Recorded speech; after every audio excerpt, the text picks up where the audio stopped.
Hello and welcome to the Articulate Coven Afterlife. We are your host, Joel, I'm Ashley. My and dog we is are barking. the Articulate Coven Afterlife, but you already know that because this is also after a regular episode. Hello, I am Joel Sharpton, one half of the Articulate Coven, and this is a very special treat for you YouTubers and YouTube fans of ours. I appreciate you watching us, and I hope this isn't the only thing that you're watching. If this is the first time that you found us, cool. We mostly do Anne Rice stuff, although we talk a lot of Stephen King here as well.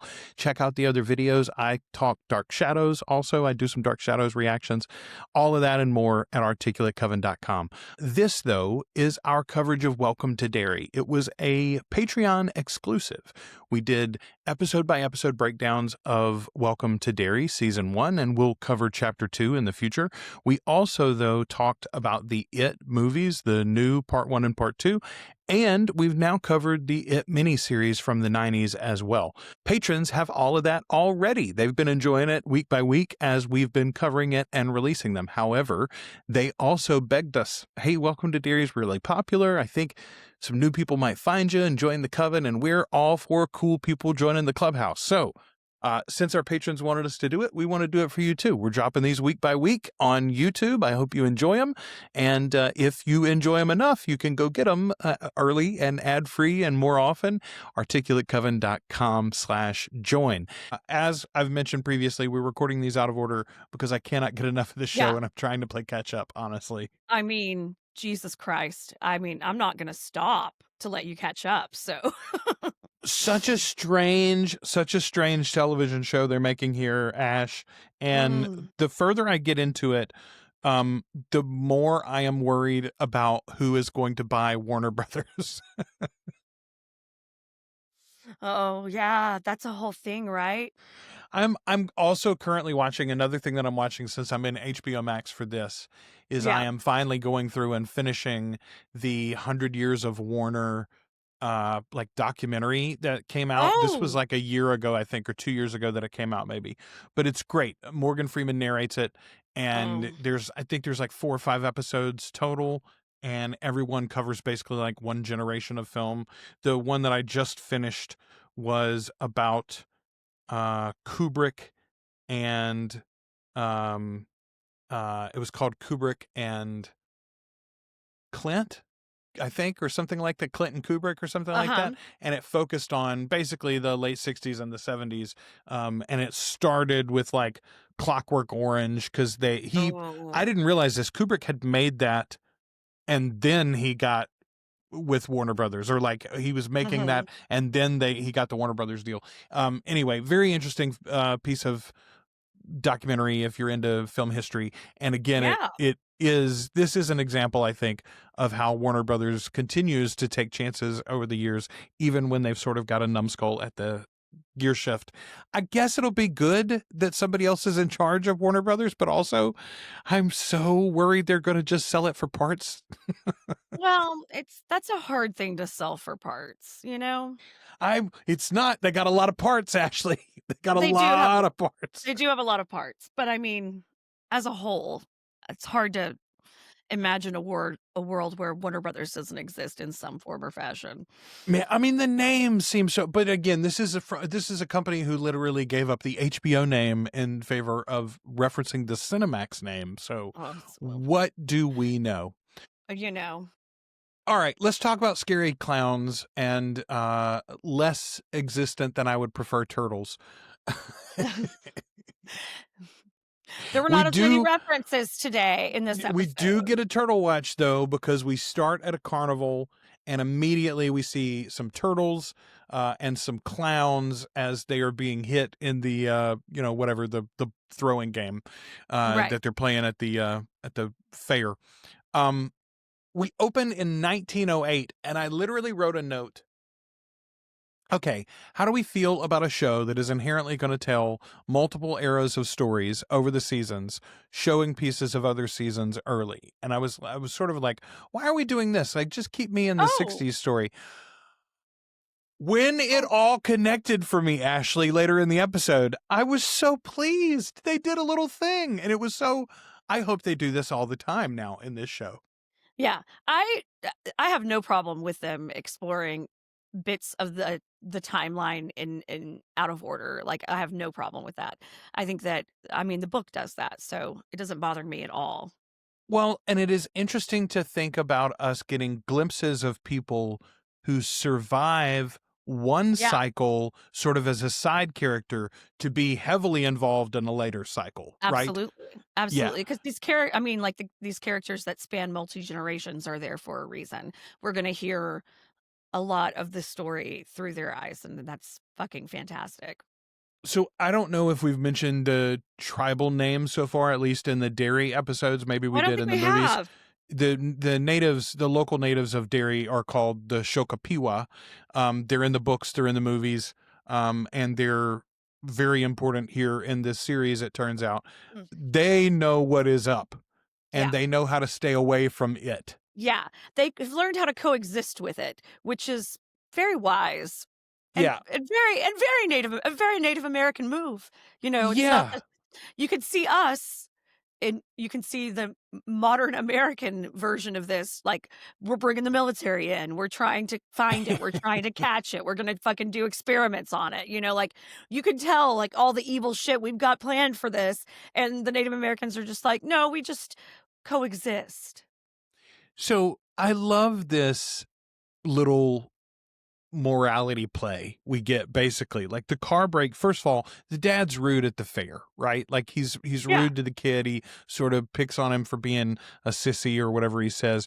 And then the car breaks down on the way home. Well, there's your karma, pops. And what happens? Yeah, The it's your dad doesn't day. even have enough money to fill the car up with water and cool things off so they can get running again. The kid has to give away the slingshot, and then the dad gives him hell for giving Gives away some the shit. slingshot. Yeah. It was just like, man, and again, this is not new. The adults in Derry are basically, with very few exceptions, real dickheads, all Yeah. of them. Yeah. Even if they seem like they're not gonna be, they're gonna be eventually. So it turns out that this slingshot is a magic slingshot. We get this venture into the forest. First of all, she tells this white boy, this very sweet white boy, not to go into the forest, Yeah, but he we just should can't help not. himself. Yeah, I wanna go see what's in the woods. You know. Grandmother said, straight ahead. Um, yeah. Anyway, so luckily though, she's there with the slingshot. She hits him with it, and I am reminded of the moment. And this is from the books too. But Yeah. they give I think it's Eddie. They give him something in the movie, and they say this kills monsters. If you believe it does, it kills Yeah, monsters. But like that is, I think, the best thing about the It monster in general mhm. is since its power comes from belief, its weakness comes from belief too. Right. Right. Yeah. You can't I love that they don't cheat that, you know? It is what it's what you put into it's what you put into the weaponry that you're using against it, you know? So much more than the weapons themselves. Which is why something like a slingshot is useful against it, and a gun is not as useful. No, yeah, but it's what do they say? You must obey the laws of the form you inhabit or whatever. Mhm. Um, and like I like that idea too. Okay, you're a fourth dimensional being and you've come down to fuck around with mankind. Okay, Right. great, but there's a consequence to that, Mister Yeah. Fourth Dimensional Being, They can fuck back. or in this case, I should say Miss Fourth Dimensional Being, since she lays eggs in the book. Mm. Um, okay. Uh, Lily's had her factory settings reset and they're ready to send her home Bless. from Juniper. Um, This poor okay. girl. I feel so sorry for Lily in this thing. And I don't know. I mean, I guess it is the nature of the thing. Like we're supposed to connect deeply with at least a couple of people here so that the horror is all brought home for us. But, hey, we haven't mentioned this yet, but the police chief name is Bowers. It's got to be Henry's grandfather. Right, yeah. That's Henry's father's Some father. relation, some Yeah, relation for maybe an sure. uncle, but yeah. Yeah, but Uh, that's none of the names are on accident, I would say, you know, like no, yeah. Well, and again, that goes to the like on the one hand, it goes sort of to the sins of the father idea, where it's like these cycles of pain and trauma, abuse. but also I think it sort of goes to the idea that even the worst villain imaginable, like they have an origin story. There's a reason they are the way that they, right? There's a reason that Henry turns out the way that he is, and we see that a little bit from his father. Yeah. But we're beginning to maybe get glimpses of why his dad was the way that he is, you know? Yeah. Generational trauma is a hell of a thing. Yeah. Ain't it though? Ain't it? That's why the line ends here. Every single episode so far has had at least like one incredibly prescient line for this moment in political history that we find ourselves in. Here's the one for this episode. This is America. You can't just arrest somebody for nothing. That's one of the kids says to the other. And Henry's father replies to him, are we talking about the same country? Yeah. Absolutely. Yeah. It couldn't happen. I mean, I think, isn't that literally the title of the book? That it couldn't happen here, or it can't happen here? Yeah, like, yeah. It can. It has. It probably will again. And will again. If you don't watch it. Okay. I can't remember his title, his military title. I called him the Colonel in this note. But the guy who's running the base is the kid from 1908. I was so surprised. What a cool idea. Okay. I was convinced, though, in this moment that this kid survives a cycle. And then he decides that he's going to make his entire life about amassing enough power to do something about this evil entity under the ground. I was like, oh, what a great idea. No, Ashley, he didn't even remember any of it until he got back. Doesn't remember it. If you leave, you forget. That's the whole thing. It happens to everybody. If you leave Derry, you forget what happened in Derry. It happens to every one of the losers except Mike. It's weird because in my mind, I sort of thought about that in the books. The way they describe that in the books is like, oh, it's a very human coping mechanism, right? Like we already do block off trauma. Oh, for sure. And forget, moments of traumatic experiences and things. No, it's a coping mechanism of it's a tool. It's like an animal laying down a stink ray around itself so that you don't come too close or whatever. Like it's literally being protected from this guy sending the American military after him because the guy didn't know about it until he got back to Derry. It's I loved it. Our native girl from the 1908 story is also the woman running the curiosity shop. She's the local native elder who's kind of leading the community there. That shop, by the way, I missed this in the last episode, but that shop is the one that Stephen King has his cameo in It Part 2. He runs that shop when the guy, I think it's where he buys the bicycle, right? In Part 2. Yeah. Yep. Anyway, okay. I wrote this line, and I think this is from Major. This is from the Major's sidekick, the white guy sidekick. He says, "Is that what this is? Is this some goat shit, Lee?" He's talking about how he had read how they were mind controlling goats or something. Right. He's talking about MK Ultra. Is what he's talking about. So funny. Is this some goat shit, Lee? I love it. So they send up this plane with the Major who we've met and who we know can't be afraid. But they also send this poor white boy, and I just kept thinking, what happens if the white boy goes crazy and shoots both of the other two? Oh my God. From fear. In the end, it's like he's not even drawn into it at all, actually. No, he's just tertiary right now. Bless his heart. He's just there. He's doing his job, doing his job. So I love, though, that the Colonel has sent Dick Halloran up in this plane with this cigar box holding the slingshot. He says this actually hurt the thing. Yeah, talk about not understanding, like, what Dick Halloran's brain is actually capable of doing, and, I mean, holy shit, this is a nightmare. So I will say, I think this is awesome, in the broader Kingverse anyway. I think it's particularly awesome because I don't think Dick knows exactly what his brain is capable of doing at this moment. No. I think it may have been this interaction with it that gives Dick an idea of exactly what he is capable of, and maybe the reason why he ends up in a remote hotel in the middle of nowhere serving as a cook in his later years instead of doing something more mainstream. He's like, no, actually, No. I don't need to be anywhere in the center of society. Mm. Okay, when he gets done with this, first of all, Dick was going to jump out of the plane. Like Yeah. he's having this interaction with it, and he was going to walk right out of the back of this plane, and Yeah. the Major saves him, pulls him back in, and wakes him up. But Dick says, maybe we ought to just let this thing be. Yeah, it's fighting back real hard. And I'm just, here's a lesson for you. This is going to go in the Coven rules with, if you find a mysterious box, it's probably a vampire box. Yeah, never go to a second location. Don't invite the Fae in. Yeah. Here's another one. Trust Dick Halloran. Just try. If Dick Halloran tells you something, Dick Halloran's got a bad feeling about something, y'all. just trust that motherfucker, y'all. Like, listen.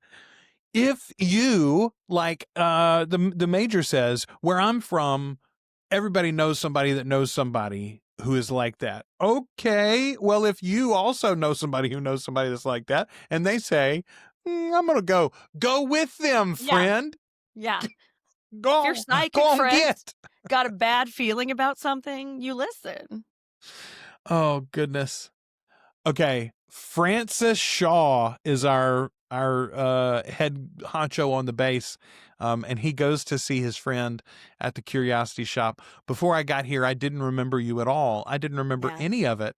And again, I was shocked at that twist too. I was like, oh yeah, I forgot about Derry, what it does to you. Yeah.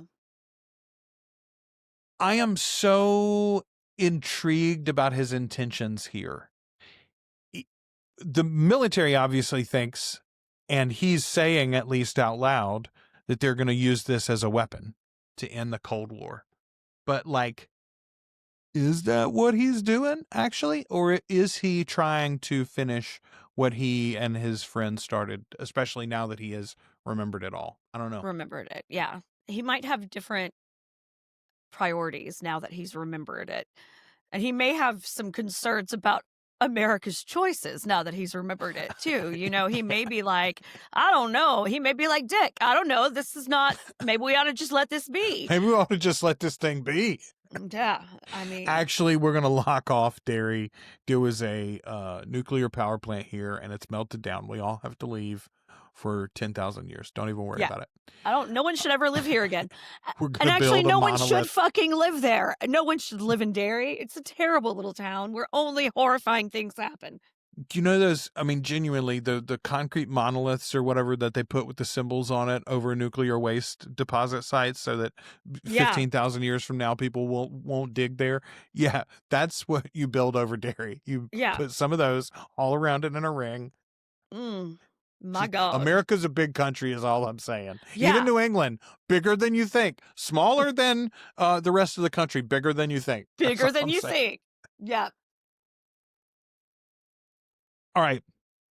I loved this dinner scene at at the Major's house with Dick Halloran coming over. Oh, yes. Especially once they go out on the porch and they start laying it out, actually. Yeah. Yeah, because these guys have to be able to be real with each other because, Jesus. The Major's like, hey, you weren't the one hitting me with that lead pipe, but I felt that tickle in my head before that you were capable of doing, and it was in that room when I was getting the shit kicked out of me, actually.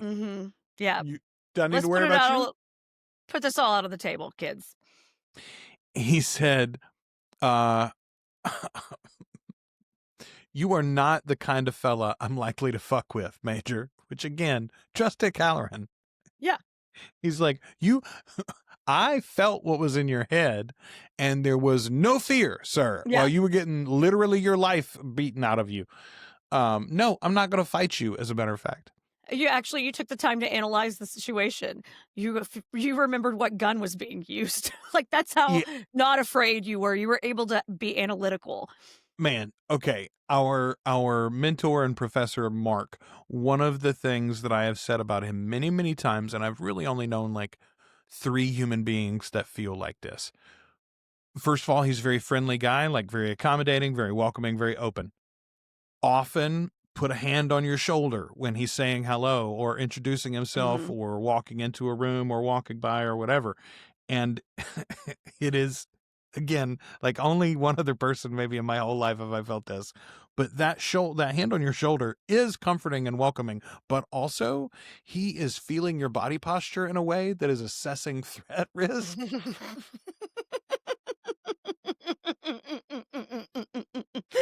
Analyzing.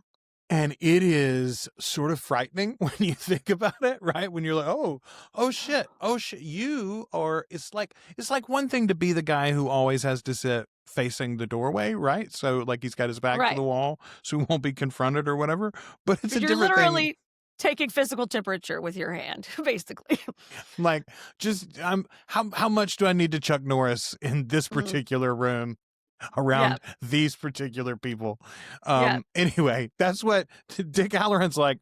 Not with you, sir. You're not the 1, the 2, or the 3. It ain't no, me. Indeed. I am out. O-U-T. Okay. I have picked on Talamasca, especially for that escape scene in the finale. I said it kind of looked cheap where they're getting out of the revenants attacking them. These kids riding on the bikes out of the cemetery look cheap to start with, too. Now, they do some cool things with it along the way, and the end of it, I think, is pretty good, and none of that could have happened without CGI, so, like, I get why they're all riding their bikes on a blue screen and not even really riding their bikes, probably. Right. But still, I need to say it. If I called AMC out on it, I'll call HBO out for it, too. See, and I was just so into the moment, I didn't even give a shit. I was like, let's take care of this scary shit. Come on! Ride your bikes, kids! Let's talk about Major Halloran's brain damage that allows him to be the man without fear. Oh, not that Halloran. You're right. Sorry, Major... Hanlon. Sorry, they both... That's too close, damn it. Major Hanlon, Major Hanlon's brain damage, which caused him to be the man without fear. That's not something that would pass genetically. And yet, they make this little boy go back into that fucking crypt when he sees something moving around in there to get one more I'm like, ain't no way. Absolutely not. Somebody else is going to have bigger balls than me for that, I think. The size of the balls would mean that you could not get them in the door, ma'am, of that crypt. No, would not be possible. Okay. He says to Ronnie, when he gets down there, he says, I should have believed you.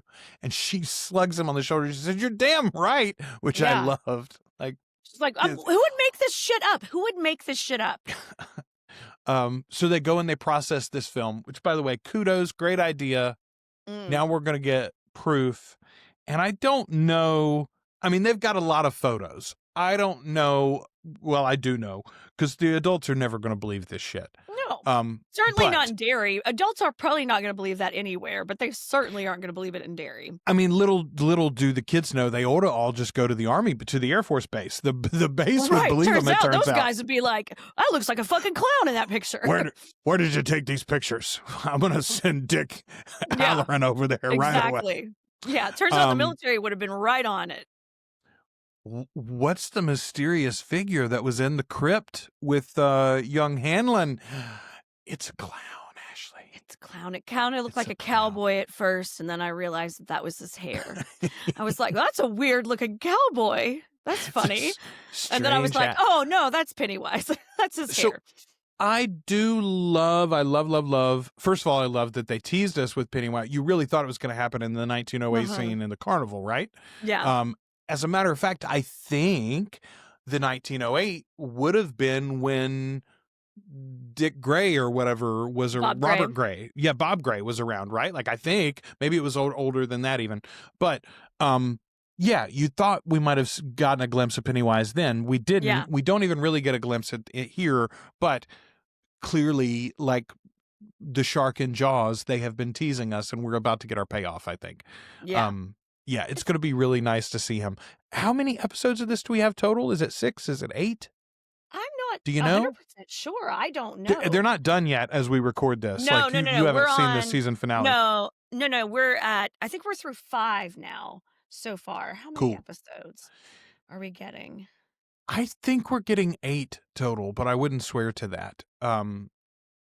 Regardless, though, I'm super excited to see where this continues to go, and this was a very satisfying little piece of the puzzle. 8 episodes. All right, so there we go. Not quite halfway yet. We'll be there next week. All right. Thank you, patrons, for supporting the show. And here's your little, you're welcome with an Afterlife tidbit. Also, in case you are watching these on Patreon so that you can get the Afterlife, I do want to tell you, I've separated them out and made their own little collection in the Patreon. So if you'd prefer to listen to the show on Spotify, or if you prefer to watch on YouTube or whatever, that's cool. You can do that now and just come over to Patreon to get the Afterlife segments. Kudos.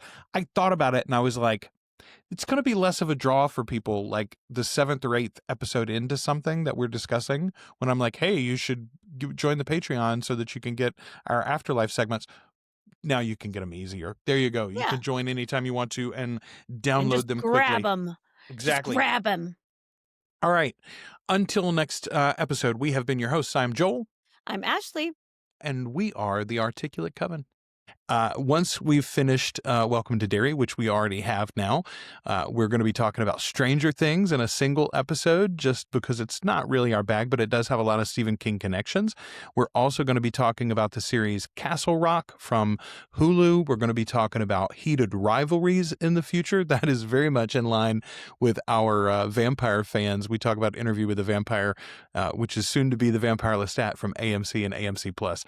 You can get all of it and early and ad-free, like I said, articulatecoven.com/join. But if you've just found us, there's a whole bunch of it to enjoy right here already for you. Thanks for watching these videos, and stay tuned because there's more of them coming.